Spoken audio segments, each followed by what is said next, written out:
As we've talked about in previous videos, at the time of the colonization of the New World, the pronoun vos and its accompanying verb conjugations was the most common and customary way of addressing a single person in Spanish. But in the following centuries, the pronoun tú and its accompanying verb forms was restored to that function in Spain. Those regions of Latin America that followed Spanish fashion most closely, and those social classes most concerned with linguistic purity, also restored tú. But even in countries where many or most people returned to tú, the use of vos persisted in some form in some communities. I've made a couple of other videos describing what voseo is, its grammar, and how it's used in those countries where it's the dominant way of speaking, and I recommend that you watch those videos before watching this one. In today's video, we'll talk all about vos in each of the predominantly tú-speaking Latin American countries.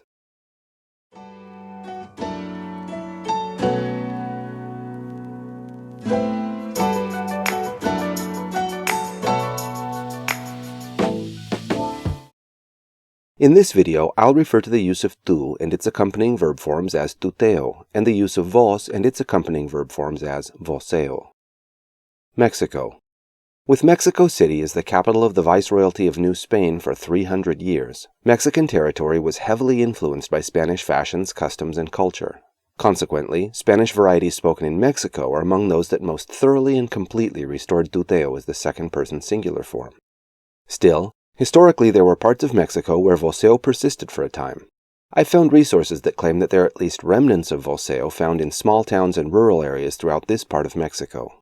But honestly, I have my doubts about that. Most of the original research supporting those claims comes from a couple generations ago. I suspect that in modern times, with the increased mobility of the population and the standardizing effect of radio, television, and the internet, the geographical scope of voseo in Mexico has shrunken. The one Mexican state that's consistently mentioned as retaining voseo is Chiapas. But even here it seems it isn't the dominant form, but rather an alternative to tuteo, used mainly by the working class and in rural communities. It certainly has no official status, which means it isn't taught in school or used in media or other public communication. Apparently among those who still use voseo in Chiapas, the verb forms are the same as in mainstream Central American voseo. Anyone from this part of Mexico who'd like to share your observations about whether and where voseo is still used and who uses it, we'd love to read your comments. The Caribbean.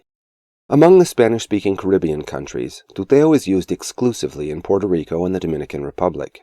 But I found a study published in 2019 that reports that while voseo is uncommon in modern Cuba, remnants of it can still be found in the provinces of Camagüey and Granma.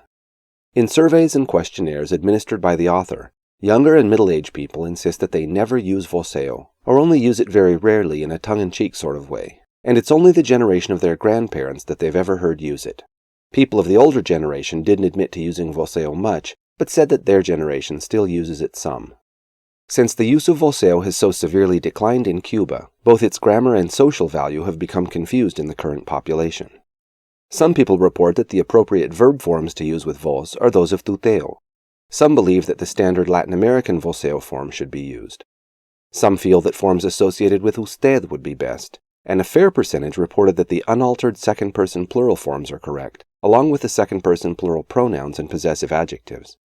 Some percentage of people living in these regions suggest that voseo is used in a friendly and familiar way between people who are very close, while a larger percentage feel that the social function of voseo is just the opposite, showing deference and respect. The majority of participants in this study reported that they had a positive view of Cuban voseo because it connoted respect and good manners. And one additional interesting finding is that the respondents indicated that a majority of people who use or used voseo in these regions were women. These findings are very different from what we normally see in isolated voseo-speaking communities in Latin America, and this leaves me wondering if the voseo of Cuba in previous centuries was not typical Latin American dialectal vos, but something called reverential vos. For those who don't know what reverential vos is, I'll be making a video on it in the future. Anyone with knowledge about voseo in Cuba who can shed light on this, I'd love to read your contributions in the comments. Panama. According to a study published in 2019, there are rural populations in Panama in which voseo is still used today in the provinces of Veraguas, Herrera, and Los Santos. The study reports that the present tense verb forms associated with vos in Panama are the diphthongized forms, cantai, comei, parti. And the author suggests that while most Panamanians are aware of the use of voseo in their country, they don't consider it voseo per se, and see it as having a different social function from the voseo of Central America. In what way they consider it different, I don't know. Any Panamanians who could inform us about how Panamanians perceive their particular regional use of vos, we'd love to read your comments. Venezuela. There are two different manifestations of voseo in Venezuela.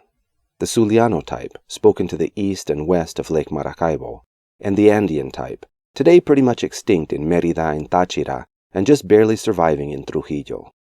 One study I found indicated that in Trujillo, voseo accounts for less than 1% of second-person singular usage, and is mostly used between young men as an expression of solidarity with other young men. My understanding is that voseo is more alive and robust in Zulia, although voseo and tuteo are both used there. Any Venezuelans who can tell us how voseo and tuteo fit into Zuliano society, please tell us about it in the comments. The two types of Venezuelan voseo can be distinguished by the verb forms they employ. The Zuliano type, which is considered the most structurally archaic in all of Latin America, uses the unaltered plural conjugations for the present, imperfect, conditional, future, and preterite, although the diphthong form competes with a monophthong form in the preterite. The only conjugation that's exactly the same as mainstream Latin American voseo is the imperative, in which the old plural form lost the final D. The Andean type uses the mainstream monophthong conjugation in the present tense, but some of the other categories are different. Some speakers use tuteo verb forms for the future, while some use voseo verb forms. According to the source I read, the preterite conjugation is missing the S in this position, cantates instead of cantastes. Is that right? If true, that makes sense, since that's the normal phonetic context for S reduction to occur, but I've not seen that as a conjugation in any other S-reducing dialect, voseo or tuteo-speaking. Very interesting if true. And finally, it uses neither tuteo forms nor voseo forms for the imperative, but forms normally associated with usted. Colombia. According to the sources I found, during the past century, the regions of Colombia known for using voseo have been Antioquia, Caldas, Risaralda, Quindío, Valle del Cauca, and Nariño, as well as an area of the Caribbean coast and the Santanders. Today, the geographical scope of voseo in Colombia has shrunken, with Medellín being considered the epicenter of voseo culture in Colombia, and voseo being heard mostly in these departments. There's quite a bit of disagreement between sources on the geographical scope of voseo in Colombia today. Any Colombians who can clarify for us if this map is accurate, please let us know in the comments. In voseo-speaking Colombia, tuteo and voseo compete with each other with whether someone chooses vos, tú, or usted, depending on age, social status, formality, intimacy, or simply the emotional state of the speaker. It's not uncommon to hear voseo-speaking Colombians alternate between the three forms in the same conversation with the same person. Pause the video and examine this fictional conversation proposed by the authors of one of the sources I found. Observe that the friends use vos, tú, and usted, depending on the mood of the speaker and the nuances of what he or she is saying at the moment. One study that I read asserted that voseo formed part of the regional identity of Medellín, Colombia, and that 95% of young respondents to their questionnaire said that they would use voseo even when speaking with tuteo-speaking friends from other parts of Colombia, giving as their reason that they were proud of their paisa culture. In another study carried out in Cali, respondents agreed that usted is used with people who are older, in situations where respect is needed, and with people of higher social status, while tú is used in situations that are friendly, familiar, or romantic. They had a harder time explaining what vos meant to them, but described voseo as very informal, loose, relaxed, and cool. One interesting finding from the Cali study was that respondents suggested that men should not use tú with other men, because it's associated with femininity and potentially romance between men and women. Of course, these are just two cities in voseo-speaking Colombia. Any Colombians who'd like to discuss how voseo fits into Colombian society, we'd love to read your comments. Ecuador. Authors from the 1950s suggest that voseo, similar to that used in Central America and the Southern Cone, was widespread and deeply rooted in coastal Ecuador and showed no signs of dying out. That was not my experience when I lived in Ecuador in the 1990s, however. During my years there, I never heard a single person use the pronoun vos or any of its verb forms. I had close personal friendships with dozens of people my age from Guayaquil and surrounding areas, and I lived in the coastal city of Esmeraldas, and my observation was that my male and female friends from those coastal regions used exclusively tuteo with each other and with me. Moreover, I was enthusiastic about Spanish as a field of interest, and I talked about it with my friends, acquaintances, associates, and companions, and I don't recall meeting a single Ecuadorian who seemed to know anything about voseo at all, other than that was how Argentines spoke. So I harbor some skepticism about the extent of voseo in coastal Ecuador. Now, it's also reported that a different variety of voseo is found in the highlands of Ecuador, one in which speakers simply employ the pronoun vos with the verb conjugations of tu.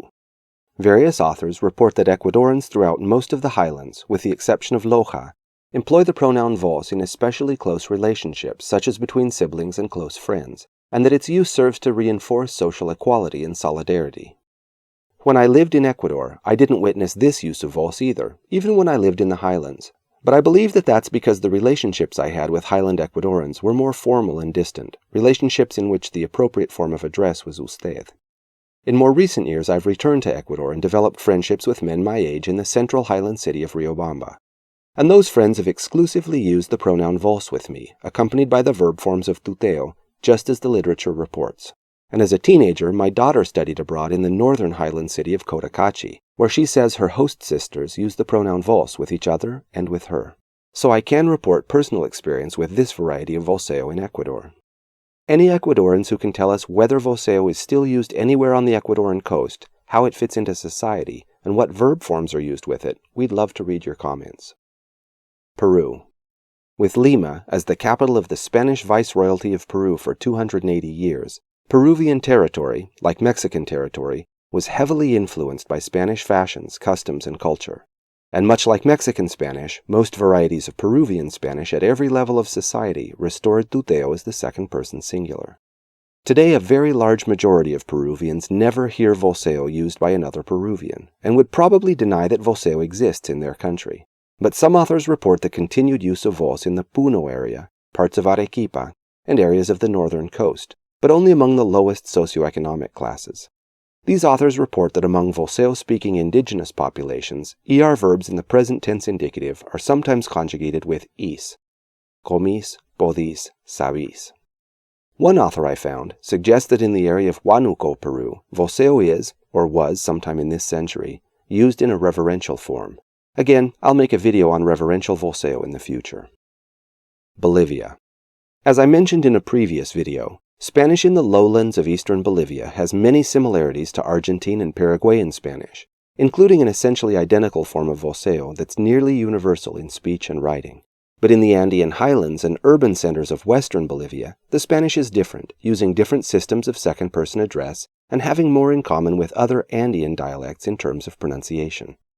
Now I've found various conflicting accounts of the grammar of voseo in the highlands of Bolivia, with some authors calling out other authors by name and stating that they're mistaken, so I'm reluctant to relay a bunch of details that might turn out to be wrong.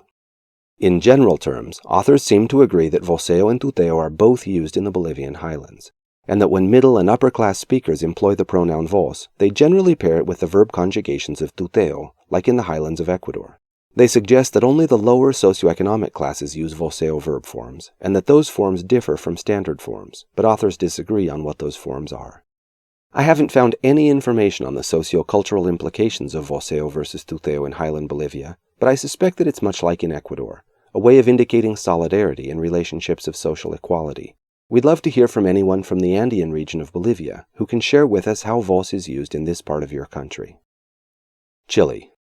Now, the history and use of voseo in Chile is different and interesting enough that it requires a video of its own.